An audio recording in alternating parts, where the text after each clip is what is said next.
नमस्कार, मैं हूं दीपिका। आप देख रहे हैं देश का सबसे भरोसेमंद digital news channel VK news. Paschim Bengal में हिंदुओं की शोभा यात्रा पर हुए हमले को लेकर राजनीतिक सरगर्मियां तेज हो गई है और जुबानी हमले भी तेज हो गए। बता दें कि मुख्यमंत्री ममता बनर्जी ने इस हिंसा के लिए केंद्र की भाजपा सरकार को दोषी ठहराया था।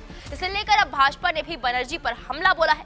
केंद्रीय मंत्री स्मृति ईरानी ने पूछा कि हिंदू समुदाय पर ममता बनर्जी कब तक हमले कराती रहेंगी। याद दिला दें कि रामनवमी के दिन शुरू हुई हिंसा बंगाल में अगले दिन भी चलती रही। हालात इतने तनावपूर्ण हैं कि इलाके में धारा 144 लगाना पड़ा। हावड़ा के कई इलाकों में दूसरे दिन भी जारी हिंसा के कई वीडियो सामने आए थे, जिसके बाद स्मृति ईरानी को गुस्सा आ गया और वो ममता बनर्जी पर भड़क गई।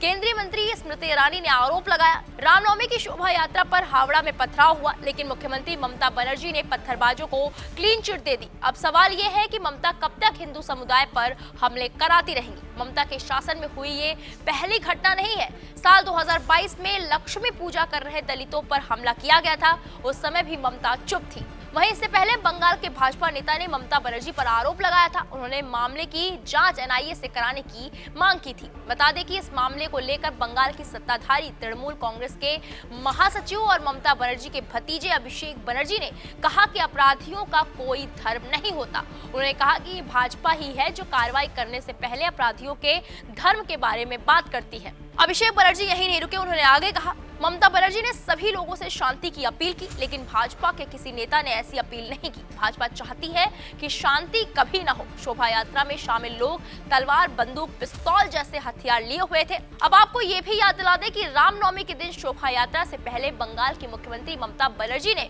हिंदुओं को चेतावनी देते हुए कहा था कि मुस्लिम रमजान में हिंसा नहीं करते। उन्होंने हिंसा का ठीकरा भाजपा और हिंदुओं पर फोड़ा था। इसके साथ ही शोभा यात्रा को मुस्लिम इलाके में नहीं ले जाने की चेतावनी दी थी। ममता ने कहा था, मेरे आंख कान खुले हैं, मुझे सब दिख रहा है। मैंने पहले ही चेतावनी दी थी कि मुस्लिम बहुल इलाकों में यात्रा ना निकाली जाए। मैंने पहले ही कहा था कि रामनवमी पर रैली निकाली गई तो हिंसा हो सकती है।